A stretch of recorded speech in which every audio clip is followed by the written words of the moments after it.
क्षमा breaking Jain news.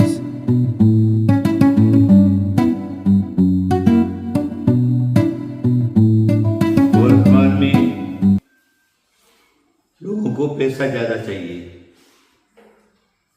अच्छी बात है पैसा होना, तो बिना पैसा आजकल कुछ भी काम नहीं चलता। समय समय की बात है, आज से 50 साल पहले जो 10 रुपए में काम होता था वो आज 100 गुना 100 रुपए में काम होता है। पैसा कम हो गया, आर्थिक व्यवस्था गड़बड़ा गई, लोगों के पास नौकरी धंधे नहीं रहे, जिनके पास थे वो भी घाटे में चले गए। करोड़ों रुपए का लोगों के ऊपर कर्जा हो गया और परेशानी। इसलिए इन सब बातों को ध्यान में रखते हुए पैसे की आवश्यकता पूरी है वर्तमान में लोगों को, चाहे वो गरीब हो चाहे वो अमीर हो। पैसा हुआ क्या है, कुछ के पास तो पैसा बहुत सारा हो गया, कुछ के पास कुछ भी नहीं रहा, तो उसका भी पैसा उसके पास चला गया। थोड़े दिन पहले टीवी पर एक समाचार था, एक नेता के पास जब छापा पड़ा तो जहां देखो वहां से 500 के नोट ही उसके पास भरे थे, उसके घर में, स्टोर में, फिर भंडार में, यहां तक कि लेटरिन बाथरूम की जो दीवारें थी उसमें भी सिर्फ नोट ही नोट भरे हुए थे। यह तो मात्र एक उदाहरण है। वर्तमान में अगर भारत का पैसा कहीं देखा जाता है तो वर्तमान में जो भी पुराने लोग हैं, राजनेता लोग हैं, उनके पास बहुत पैसा मिलेगा। अगर पैसा नहीं तो चुनाव कैसे लड़ेंगे? एक चुनाव में हजारों करोड़ों का खर्च होता है। साधारण एमएलए के चुनाव भी अगर किसी ने लिया तो करोड़ों से तो कोई काम ही नहीं चलता है। तो वर्तमान की परिस्थिति इस प्रकार की है, जहां पर है वहां बहुत सारा है और जहां पर नहीं है वहां उनको खाने का दाना भी नहीं है। मैं समझता हूं किस्मत भाग्य अपना अपना है, पूर्व में उन्होंने दिया होगा उनको मिला, लेकिन जिनके पास है उनको अपने नीचे वालों की तरफ पूरा ध्यान देना है। अगर तुमको भगवान ने पैसा दिया है उसको इकट्ठा करके मत रखो, नहीं तो धन की 3 गति है, दान, भोग और नाश। दे दो, भोगों को भोगने में भोग नहीं सकोगे, बीमार पड़ गए, महार रोग लग गया, डॉक्टर के पास गए तो डॉक्टर कहेगा तुम कुछ नहीं खा सकते, सिर्फ मूंग का दाल को उबाल करके उसका पानी छान करके तुमको पीना है। तो करोड़ों का धन की क्या मतलब, कुछ खा नहीं सकते। और दान नहीं दिया, भोग नहीं सके, तो तीसरा नंबर है उसका नाश का, नियम से नाश हो जाएगा। राजा भोज के दरबार में खूब दान बांटता था राजा भोज, खूब दान, खूब पीछे देखते नहीं था। मंत्रियों को देखा रहे तो इतना सारा बांटता है, राज कैसे चलेगा, खर्चा कैसे चलेगा? तो राजा को बुद्धि देना चाहिए। एक ब्लैक बोर्ड पर लिखते जहां से राजा निकलता था, आपद अर्थे धर्म रक्षे।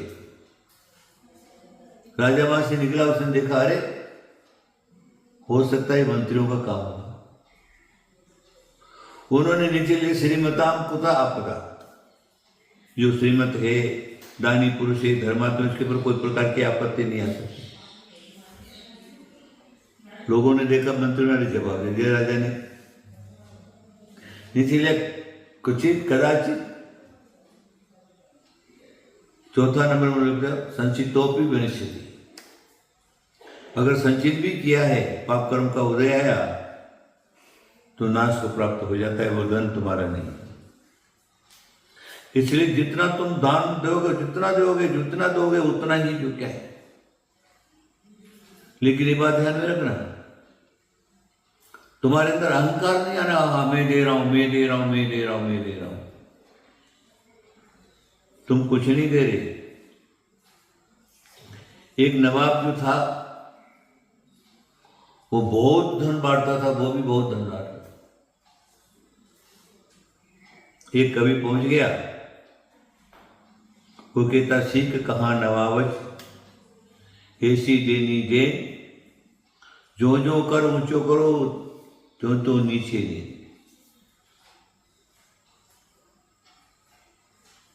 फिर नवाब ने बोला, अरे इसका जवाब देना चाहिए। जवाब दिया, दे नहार को और है सो भेजित दिन रेन, लोग भरम हम पे करे याचे नीचे नेन। समझ में आ गया? बहुत हिंदी अर्थ बहुत एकदम अच्छी समझ में आ गया। तो हमें अपने धन का सदुपयोग करना है, जिनको जरूरत है उनको देना है, धर्म के लिए खर्च करना है, धर्मात्मा के लिए खर्च करना है, देश के लिए खर्चना है, गौर गरीब के लिए खर्च करना है, तो धन पाना सार्थक होता है। और दिया हुआ कभी फालतू नहीं जाता। तुम जितना दोगे, नाव में पानी भर गया, जितनी खाली करोगे नाव ऊपर आ जाएगी, और जितना पानी भर गया नाव में, नाव डूब जाएगी। तो नाव डुबाना और ऊपर लाना तुम्हारे हाथ में है। तुम्हारे पास धन है तो रखो मत उसको, पड़ा पड़ा सड़ जाएगा। नहीं तो क्या होगा, चोर डाकू वगैरह ले जाएंगे, और तुमने इन सबसे बचने के लिए धन को जमीन में गाड़ करके रख दिया, तो तुम मर करके सांप बन करके उसके ऊपर बैठ जाओगे। बड़ी बड़ी बिल्डिंगें, बड़े बड़े महल, बड़ी बड़ी अटालियां हैं, यहाँ पर तुमको देखने को मिलेगा बड़े बड़े कोबरा सांप जो है वो मिलेगा। क्योंकि वो मर करके वहां मन में वो धन रह गया, और वहां आकर के वो सांप बन करके बैठ गए। तो आपको सांप बनना है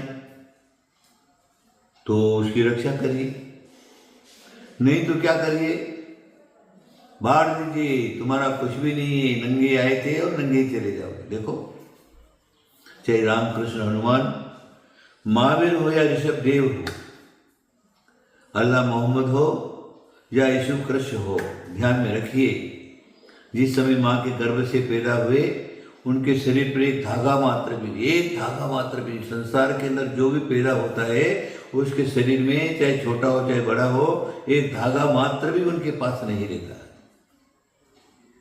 आए थे कुछ लाए नहीं, और जाओगे कुछ साथ में लेकर सब यहाँ का यहीं पड़ा रहेगा। इसलिए किसके लिए इकट्ठा करना? तुम कहोगे कि मैं अपने पुत्र के लिए, मेरी पीढ़ी के लिए करूंगा, वो भी ठीक नहीं है। हाँ, नीतिकारों ने कहा है, यदि पुत्र सपुत्र क्यों धन संचय, यदि पुत्र कुपुत्र तो धन क्यों धन संचय। अगर पुत्र तुम्हारा सुपुत्र है, अपने बाहुबली से धन कमाएगा और अपने परिवार को चलाएगा, उसके लिए धन इकट्ठा करने की कोई जरूरत नहीं। और यदि पुत्र कुपुत्र है, तुम्हारा कमाया हुआ है, सब व्यसनों में घुमा देगा, तुमको सड़क पर ला देगा, क्यों धन संचय। इसलिए धन की संचय करने की कोई आवश्यकता नहीं है। बहुत अच्छी बात है, मैंने बहुत सारी बातें आज आप लोगों को बता ली है, आप अपने दिमाग में बैठाइए। मेरे साथ कुछ भी जानने वाला नहीं है। जो भी मुझको मिला है वो मेरे पूर्व के दिए हुए पुण्य से मिला है, इसलिए इसके पर मेरा कोई अधिकार नहीं है। जिनका अधिकार है उनको बांट दीजिए, जो चाहते हैं उनको दे दीजिए, धन पाना सार्थक हो जाएगा। मेरी बात समझ में आ गई होगी। आप अवश्य मेरी बात पर ध्यान देंगे। आशीर्वाद आशीर्वाद आशीर्वाद।